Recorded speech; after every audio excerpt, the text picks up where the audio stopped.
Madame, monsieur, bonjour et bienvenue sur le nouveau plateau du journal. Dans l'actualité de ce samedi, tout d'abord, l'Est des États-Unis en état d'alerte.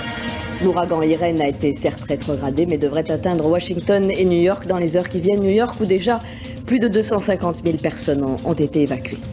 Dominique Strauss-Kahn, de retour dans sa maison de Washington. Avec Anne Sinclair, il a quitté hier la résidence qu'il occupait depuis 3 mois dans un quartier de Manhattan.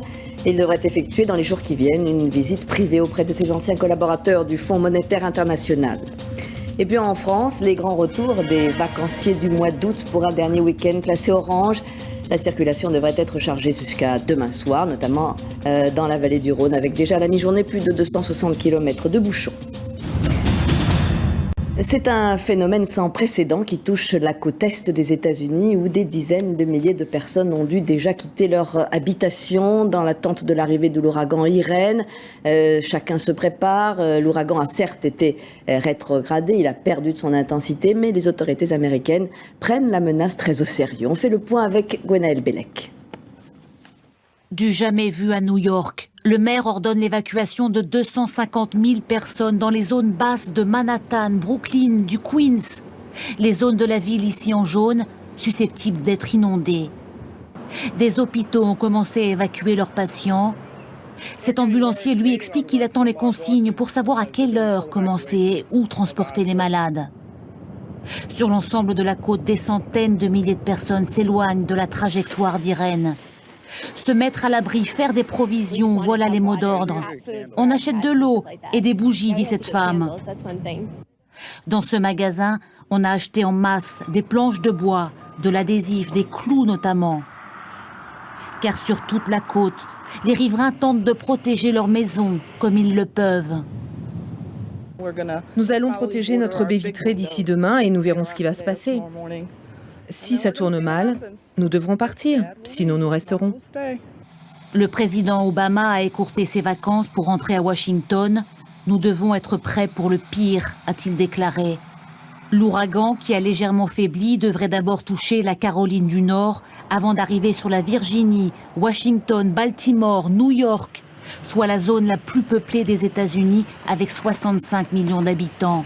L'armée est mobilisée. Des vents jusqu'à 150 km/h et des vagues de plusieurs mètres de haut sont attendues. Et c'est justement à New York que nous retrouvons notre envoyée spéciale, Jessica Lederman, à New York, où plus de 250 000 personnes ont déjà été appelées à quitter leur domicile, car les officiels américains ne veulent pas, on le comprend bien, revivre le drame de la tempête Katrina. En tout cas, les New-Yorkais, Jessica, s'apprêtent à vivre une journée tout à fait particulière. Oui, Claire, effectivement, 250 000 habitants évacués. C'est tout simplement la première fois qu'un tel exode est envisagé dans une ville comme New York. Aujourd'hui, à 17h, tous les New-Yorkais concernés devront avoir quitté les lieux. Un petit peu plus tôt, à partir de midi, donc dans 5 heures maintenant, eh bien, c'est toute la ville qui va commencer à marcher au ralenti. Les transports en commun vont fermer, plus de métro ni de bus. Certains ponts vont être coupés et les aéroports, eux aussi, seront fermés. De leur côté, les New-Yorkais, eux, vont suivre à la lettre ce week-end les consignes de leur maire, Michael Bloomberg. La plupart vont rester calfeutrés chez eux et de nombreux magasins n'ouvriront pas leurs portes et tous les spectacles, les festivités ont été annulés pour le week-end. Par ailleurs, une centaine de centres d'évacuation ont déjà été mis en place et ils se sont préparés toute la nuit à accueillir, si besoin, dès aujourd'hui, 70 000 personnes. Donc vous le voyez, une situation totalement inhabituelle, voire surréaliste à Manhattan. Et croyez-moi, ici, tout le monde va avoir les yeux rivés vers le ciel toute la journée. Merci beaucoup Jessica Lederman, nous ferons bien sûr avec vous le point ce soir. Et puis toujours à New York, les journalistes ont pu assister au départ de Dominique Strauss-Kahn et de son épouse Anne Sinclair. Le couple a quitté la résidence de Tribeca qu'il occupait depuis 3 mois pour regagner sa maison de Washington. L'ancien directeur général du Fonds monétaire international souhaite dans les jours qui viennent rencontrer ses collaborateurs du FMI. Philippe Morand, Alain Sam Federowski et Clément Biet. Un léger sourire sur les lèvres, mais visiblement agacé par la présence des caméras, Dominique Strauss-Kahn a retrouvé hier soir son domicile de Washington. Pas de déclaration, mais une apostrophe allée du vent, lancée aux journalistes. Son épouse Anne Sinclair était à ses côtés. C'est ici, dans le quartier de Georgetown, que le couple résidait avant l'arrestation de DSK le 14 mai à New York. L'ex-directeur général du FMI devrait rendre visite à ses anciens collaborateurs au siège de l'organisation internationale en début de semaine prochaine. Une visite privée, dit-on au FMI. Dominique Strauss-Kahn a demandé à rencontrer ses anciens collègues, les membres du staff qui le souhaitent, pour tout simplement dire au revoir et avoir je suppose, un élément de réconciliation avant de quitter les États-Unis. Dominique Strauss-Kahn et Anne Sinclair avaient quitté hier après-midi la résidence qu'ils louaient depuis 3 mois dans le quartier de Tribeca à New York, avant que l'ouragan Irene n'empêche tout déplacement dans la région. Un taxi avait emmené le couple à l'aéroport JFK. Où allez-vous, monsieur Strauss-Kahn? Destination Washington. DSK a récupéré son passeport, il est désormais libre de tout mouvement, plus aucune charge ne pèse contre lui. Selon le Figaro, il devrait regagner la France à la fin de la semaine prochaine. Et j'en viens maintenant au grand retour des vacanciers du mois d'août en France. C'est le week-end le plus chargé avant la rentrée. On va faire le point dans un instant dans la vallée du Rhône. Mais d'abord, revenons sur ce dramatique accident de la route qui s'est produit la nuit dernière dans la région de Castelnaudary, qui a fait 1 mort et plusieurs blessés. Le récit de Perrine Mislange et Dimitri Pavlenko. La voiture complètement disloquée montre la violence du choc. 4 jeunes de 17 à 19 ans ont percuté vers 5 h du matin une bus de béton sur une petite route départementale de Saint-Martin-la-Lande, près de Castelnaudary. 3 personnes ont été éjectées du véhicule. L'une d'entre elles est décédée. 2 autres sont blessées gravement, mais le pronostic vital n'est pas engagé. D'après les premiers éléments de l'enquête, ce véhicule roulait à une vitesse excessive, très importante. Et effectivement, le véhicule a complètement été désarticulé sous la puissance du choc. 37 tués, c'est le lourd tribut payé par la route dans le département de l'Aude. Le drame illustre malheureusement le relâchement des comportements auxquels nous sommes confrontés depuis le début de l'année. Les débris ont été dispersés sur plusieurs dizaines de mètres. L'essieu arrière de la voiture a même été retrouvé dans un jardin voisin. Les tests d'alcoolémie n'ont pas encore été révélés. Cette nuit, pourtant, la gendarmerie et la police effectuaient des contrôles sur les routes. Et sur les routes, sur tout le territoire, on compte déjà 260 km de bouchons. Et pour faire le point complet de la circulation à la mi-journée, nous retrouvons dans la vallée du Rhône Jean-Marie Delot. Jean-Marie, c'est dans cette région que le trafic devrait être particulièrement dense jusqu'à demain. Oui, mais ça se passe plutôt mieux que prévu. Un trafic dense mais fluide, ce sont les conditions de circulation que nous avons rencontrées dans les 2 sens. Un système de régulation a été mis en place avec une vitesse limitée à 110 km/h. Néanmoins, on signale une dizaine de kilomètres de ralentissement autour de Montélimar, dans le sens des retours sur la 7, et une dizaine de kilomètres dans le sens des départs. Il y en a encore qui partent en vacances autour de Lyon. Néanmoins, les conditions de circulation sont plus favorables qu'hier, perturbées par de violents orages. Le temps est clément aujourd'hui. Ça devrait durer, la circulation devrait être dense jusqu'à 17 h dans le sens des départs et 21 h pour ceux qui quittent les plages du sud. On traîne un peu les pieds pour rentrer, mais ça a au moins l'avantage de fluidifier la circulation. Merci Jean-Marie. On passe à l'économie et dans le prolongement des mesures de rigueur annoncées cette semaine par le Premier ministre, un rapport de l'Inspection générale des finances révélé ce matin par le Figaro démontre que plus de 50 milliards d'euros de niches fiscales et sociales seraient peu ou pas efficaces. Il s'agit, vous le savez, d'exemptions ou d'exonérations d'impôts qui ont été accumulés pour certaines catégories au cours des dernières années, même des dernières décennies. En tout cas, les 470 niches fiscales ont été passées au crible. En voici les résultats avec Pascal Vinquel et Valérie Nataf. 52,5 milliards pourraient être économisés chaque année en supprimant des déductions d'impôts ou de charges sociales inutiles ou peu efficaces. C'est la conclusion de l'Inspection générale des finances. Elle a passé au crible 470 niches fiscales et 68 niches sociales, conçues au départ pour corriger des inégalités ou encourager des activités. Certaines ne remplissent plus du tout ce rôle. Exemple, l'abattement de 10% sur les pensions et retraites dans l'impôt sur le revenu.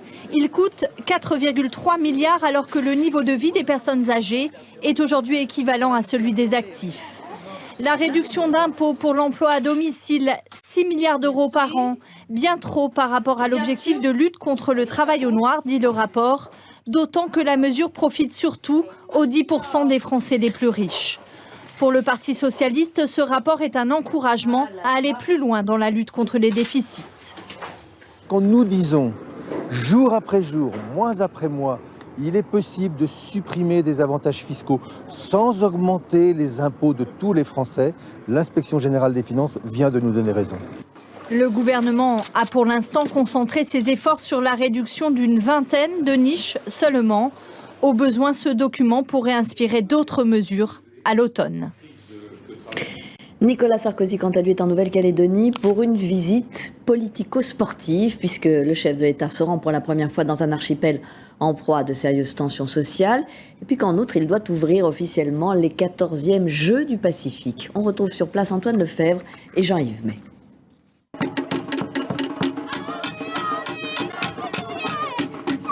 Avant d'inaugurer les 14e Jeux du Pacifique, Nicolas Sarkozy a sillonné le village des athlètes et sous ses latitudes, sport rime avec folklore. Les haka, les danses guerrières censées terroriser l'adversaire, se sont succédés. Polynésiens, Wallisiens et Calédoniens. Le tout devant un spectateur impressionné. D'après ce que j'ai pu voir, l'ambiance est assez bonne. Et j'espère que vous ne serez pas trop fatigués avant le début des compétitions. Dans la délégation présidentielle, 3 champions, dont le nageur Alain Bernard, qui a du mal à se faire au rythme des voyages officiels. Voilà, le cortège il avance, il faut être là à l'heure, il faut... Ah oui, il faut rien rater, il faut suivre. Ça n'attend pas. C'est du haut niveau. Et dans cette journée décidément consacrée au sport et aux sportifs, Nicolas Sarkozy a également croisé le navigateur Philippe Poupon, qui fait le tour du monde en bateau et en famille. Et ça s'est passé comment le voyage? Super. Avec 4 petits-enfants, dont 2 en bas âge. Oui, je sais. Et pour terminer, une poignée de main avec l'enfant du pays, l'ancien footballeur Christian Carambeu. Pour moi, ces jeux permettent aussi de consolider quelque part notre avenir, donner l'espoir à construire un pays.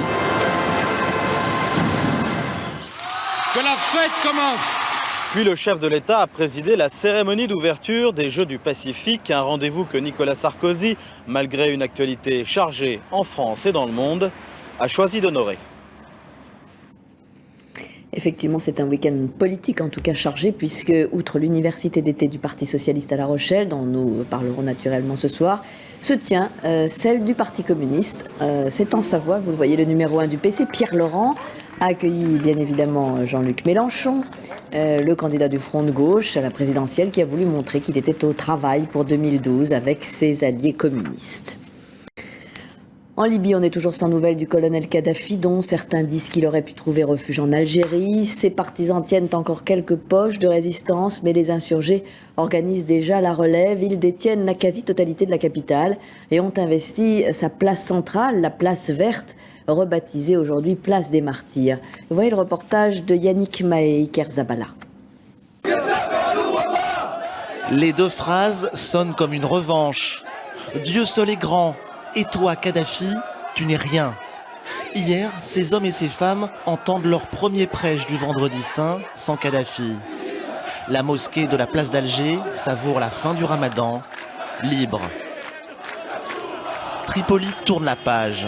À Fachloum, l'un des quartiers à s'être soulevé en février, on nettoie les stigmates de la guerre civile. Ça, c'est la première étape. On expérimente la liberté pour la première fois depuis 42 ans. Chaque quartier a sa propre équipe de nettoyage. Tout le monde apporte ce qu'il peut avec le balai, les pelles, tout ce qu'on trouve. Voici des chanceux. Ils ont trouvé de quoi préparer la boisson pour la rupture du jeûne. Un magasin ouvert avec du stock. Celui-ci vend ses dernières réserves. Ces jeunes filles rêvent de retourner à l'école, mais à choisir entre la classe et la capture de Kadhafi, leur réponse est unanime. Un pick-up s'arrête, 2 mercenaires africains. On les a capturés dans un hôpital. On est sûr qu'ils combattaient pour Kadhafi. L'un des malheureux proteste, il jure n'avoir rien fait, personne ne l'écoute. L'attraction locale, c'est un camion-citerne. De l'eau potable, une denrée rare dans une capitale coupée du réseau d'alimentation. Depuis plusieurs jours, des rumeurs non vérifiables courent dans la capitale sur la pollution volontaire du réseau d'eau par les forces de Kadhafi. Alors ce camion-citerne n'a pas l'air de grand-chose, mais c'est peut-être le premier geste concret du nouveau pouvoir révolutionnaire. Et au fur et à mesure que le nouveau pouvoir s'installe, les résidences et le QG même du colonel Kadhafi sont peu à peu investis. Les rebelles découvrent alors l'immensité des richesses que détenait le guide libyen. En voici quelques exemples avec Christophe Gascard. En pénétrant dans la villa, il piétine le portrait de Kadhafi. Les habitants de ce quartier visitent avec leurs enfants un endroit longtemps tenu secret. Une gigantesque bâtisse luxueuse avec piscine intérieure, terrain de basket et statues dorées à leur fin. Ici, il y a un jacuzzi et un hammam. Cette maison appartenait à Aïcha, la fille unique de Mouammar Kadhafi. Les habitants découvrent l'opulence à quelques kilomètres seulement des souffrances du peuple. On réalise que tout cela était un grand mensonge. Kadhafi et sa famille nous ont menti en nous disant qu'ils étaient du côté du peuple. Ils vivaient dans le luxe, alors que nous, on avait des salaires de misère. D'autres villas de la famille du dictateur ont été pillées. En voici une en bordure de mer. Dans la plupart, on trouve des réseaux souterrains sur plusieurs kilomètres. C'est par là qu'ils auraient pu prendre la fuite. Aujourd'hui, Mouammar Kadhafi et ses fils restent toujours introuvables. J'ajoute qu'en Argentine, les 3 principaux suspects de l'assassinat des 2 Françaises en juillet ont pris part à une reconstitution sur les lieux du crime en présence du juge d'instruction. D'après les enquêteurs, les 2 étudiantes ont été battues et agressées sexuellement avant d'être tuées par balle sur un chemin de randonnée dans une réserve près de Salta, au nord-ouest de Buenos Aires. On revient en France avec un sujet de société qui nous concerne tous, les accidents domestiques. Chaque année, ils provoquent de très nombreux décès, près de 20 000, c'est-à-dire 5 fois plus que les accidents de la route. Et ce sont surtout les personnes âgées qui sont les plus exposées. Les détails avec Corinne Lalo et Fanny Augustin. Sur les accidents de la vie courante qui entraînent chaque année 20 000 décès, les 3/4 concernent les personnes âgées de plus de 65 ans. La première cause de ces décès, ce sont les chutes. C'est pourquoi dans cette maison de retraite, tout est fait pour éliminer les risques. Dans les chambres, on fait attention que tout soit bien cadré, que la personne puisse déambuler partout dans sa chambre sans fil, sans tapis, sans autre chose qui la gêne. Outre les obstacles externes, les chutes peuvent être causées par des problèmes internes à la personne, comme des médicaments trop dosés ou trop nombreux. Moins il y aura de médicaments, mieux ils se porteront, c'est sûr. Il y a également le nombre de médicaments. Quand je vois des ordonnances avec 15 ou 16 médicaments, on est un petit peu affolé parce qu'au-delà de 3 médicaments, on ne sait pas ce qui se passe. Donc, bon, ça va bien sinon. Aux intoxications médicamenteuses ou parfois chimiques, comme des empoisonnements dus à des produits ménagers, il faut ajouter des suffocations ou encore des noyades. Mais selon l'étude de l'Institut de veille sanitaire, la prévention est efficace. Dans la très très grande majorité des cas, un accident c'est évitable. Donc la majorité de ces décès par accident de la vie courante est évitable. Si les accidents de la vie courante concernant les enfants sont en baisse, ceux qui concernent les personnes âgées sont en augmentation constante. Et prudence et vigilance également pour certaines activités estivales, des activités de loisirs comme les sports en eau vive. Certains vacanciers recherchent des sensations fortes, mais il faut évidemment garder à l'esprit les règles de sécurité. Elles sont tout à fait indispensables. Catherine Combe et Christian Barthès nous les présentent. Nous sommes dans les gorges de Galamus. L'effet est trompeur. Des baignoires naturelles, peu de fond en apparence. Pourtant, chaque été sur ce site, les pompiers du groupe d'intervention en milieu périlleux sauvent des vacanciers en difficulté. Il faut s'informer sur les difficultés du canyon, ensuite avoir un équipement conforme à la réglementation, équipement individuel et équipement collectif, et avoir quelques connaissances sur la pratique du canyoning. Régulièrement, dans ce canyon, les pompiers s'entraînent. Aujourd'hui, l'exercice est consacré à l'évacuation d'un blessé en secteur très accidenté. Vous avez déjà eu un souci au niveau de l'épaule? Non, jamais. D'accord. Vous étiez tout seul là dans le canyon? J'étais tout seul, ouais. L'Institut national de veille sanitaire a recensé pour le seul été 2010 114 décès par noyade en rivière. Il faut savoir aussi que chaque intervention est une charge financière pour la collectivité. Le simple déplacement de l'hélicoptère de la sécurité civile coûte plus de 3 000 € de l'heure. Outre ces dépenses, il ne faut pas perdre de vue que ces hommes risquent leur vie chaque jour pour sauver des personnes parfois trop imprudentes ou inconscientes du danger. Et nous passons naturellement au sport de compétition avec tout d'abord les championnats du monde d'athlétisme qui se déroulent en Corée du Sud. 2 Français se sont qualifiés pour la finale du saut à la perche. Renaud Lavillenie qui a réalisé un saut de 5,65 m et puis aussi son compatriote Romain Ménil. Les championnats du monde de judo à Paris-Bercy, aujourd'hui c'est la catégorie des lourds, c'est-à-dire des plus de 100 kg et c'est le jour de Teddy Riner qui combat pour devenir champion du monde pour la 5e fois. Il est à cette heure-ci en demi-finale après avoir disputé 4 combats ce matin. Un athlète exceptionnel que nous présentent Sander Randézadret et Stéphane Deperroy. Bercy affiche complet. Teddy Riner n'a que 22 ans et pourtant il a rendez-vous aujourd'hui avec l'histoire de son sport. Sur la route d'un nouveau titre, il a d'ores et déjà écarté quelques rivaux. Cela fait plusieurs mois maintenant qu'il se prépare à devenir le premier judoka quintuple champion du monde. Chaque fois que je fais quelque chose, chaque fois que je fais le footing, chaque fois que je fais de la préparation physique, chaque fois que je fais du judo, je pense au 27 août et je me dis que c'est pour ça que je le fais, c'est pour ça que je me dépasse. 2,03 m, 130 kg, Teddy Riner chose du 49,5. Mais il n'y a pas que ses mensurations qui impressionnent ses adversaires. Sa maturité étonne, sa force de travail aussi. Sa capacité à souffrir pour rester le plus fort et à renouveler sans cesse ses techniques pour toujours surprendre ses adversaires, le rendre redoutable. On sait que la psychologie joue énormément et l'ascendant psychologique aussi dans des matchs qui sont très difficiles. Un championnat du monde, c'est pas un championnat de quartier, donc il faut essayer de trouver cette énergie. 2 petites défaites en 5 ans, Teddy Riner ne supporte pas de perdre et il ne se lasse pas de gagner. Sa domination ne l'a pas changé, un garçon simple qui le reste, fier de son éducation, fidèle aux valeurs de sa discipline. Il faut savoir être respectueux de son adversaire, de son entraîneur, des gens qui nous entourent. Et puis être modeste par rapport à toutes les médailles qu'on gagne. Quand on fait un sport de judo au haut niveau, voilà, il faut se dépasser, il faut être courageux au quotidien. Maintenant, le code moral du judo, moi, il me fait penser aussi à tout ce que mes parents m'ont appris depuis ma naissance. Concentré, déterminé, dans les coulisses de Bercy ce matin, Teddy Riner avance sereinement vers son nouveau défi. Et nous verrons à 20h si Teddy Riner a pu décrocher son 5e titre de champion du monde. Enfin, une façon amusante de revisiter l'histoire, ça se passe dans un manoir du Puy-de-Dôme où une compagnie de théâtre a imaginé une petite pièce en forme d'énigme policière que les visiteurs sont invités à élucider. Et grâce au jeu, le public se plonge dans la période napoléonienne. Guillaume Frixon et Michael Merle étaient parmi les spectateurs.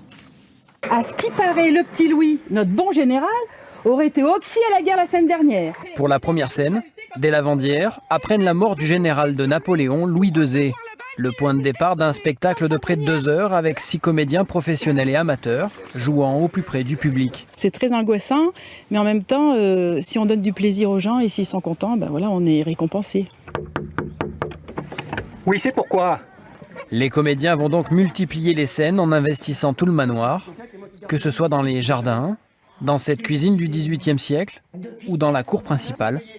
L'histoire du général Dezé devient itinérante et ludique. Et dire que le général, vous l'ignoriez. Il mélange un petit peu avec humour le contemporain avec les histoires de la Révolution. C'est vachement sympa comme situation. Ça sort des sentiers battus, des pièces de théâtre traditionnelles. Et pendant que le public se démène sur un champ de bataille... Et bien là, je fais la grosse bagarre. Je fais la guerre, là. Sylvie, elle, a juste le temps de changer de costume à la hâte avant sa prochaine scène. Une femme, une bourgeoise, et puis un soldat. Voilà. En 15 secondes. En 15 secondes. Bon, je suis désolée, à plus tard. Au fil de l'histoire, assis ou à cheval, les comédiens captivent leur public. Ils suivent bien l'histoire, ils accompagnent bien les comédiens, ça c'est hyper important.